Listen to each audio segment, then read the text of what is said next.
सबैलाई जयमसी आदि बेहारी आउँदा दैनिक मनन गर्ने 13 प्रोत्साहजनक बाइबल पदहरू। आउनुहोस् भिडियो सुरु गरौँ र हाम्रो विरुद्धमा रहेको तमसुक र त्यसका सबै कानुनी दाबीहरूलाई क्रुसमा किल्ला ठोकी रद्द गरिदिनुभयो।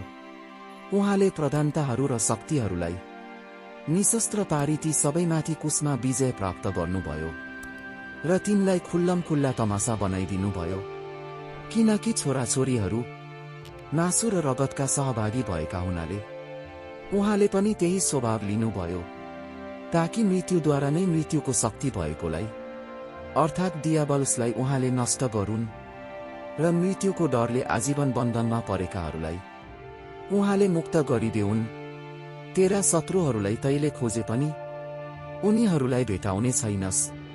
तेरो विरुद्धमा युद्ध गर्नेहरू पनि बिल्कुल निरर्थक हुनेछन् र नष्ट हुनेछन्।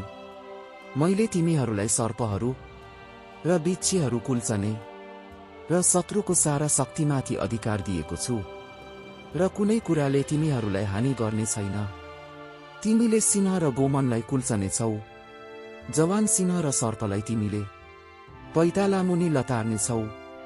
तेरो र स्त्रीको बीचमा र तेरो सन्तान र स्त्रीको सन्तानको बीचमा म दुश्मनी हालिदिनेछु। त्यसले तेरो शिर कुल्च्याउनेछ र तैले त्यसको कुर्कुच्चो डस्नेछस्। निश्चय नै उसले हाम्रा निर्बलताहरू बोक्यो र हाम्रा दुःख भोग्यो, तापनि हामीले उसलाई परमेश्वरबाट हिर्काएको, उहाँबाट पिटिएको र दुःखमा परेको सम्झ्यौ। तर उता हाम्रा अपराधहरूका निम्ति छेडियो, हाम्रा अधर्मका निम्ति उपेलियो। हामीमा शान्ति ल्याउने दण्ड उसमाथि पर्यो र उसको कोर्राको चोटले हामी निको भयौं। विश्वास गर्नेहरूसँग यी चिन्हहरू हुनेछन्।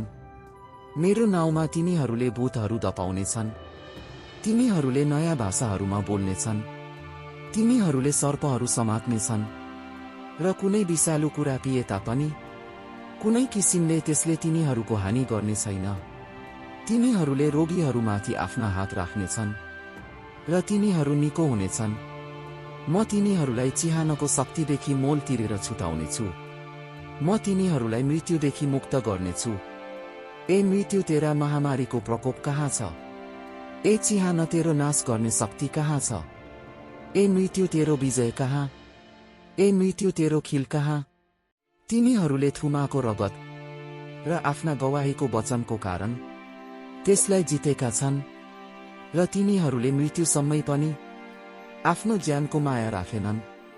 हाम्रा विश्वास सुरु गर्नुहुने र पूरा गर्नुहुने येशूलाई हेरौं, जसले उहाँको सामुन्ने राखिदिएका आनन्दको निम्ति अपमानलाई केही जस्तो नठानी क्रुसको कष्ट भोग्नुभयो र परमेश्वरको सिंहासनको दाहिनेपट्टि विराजमान हुनुभयो।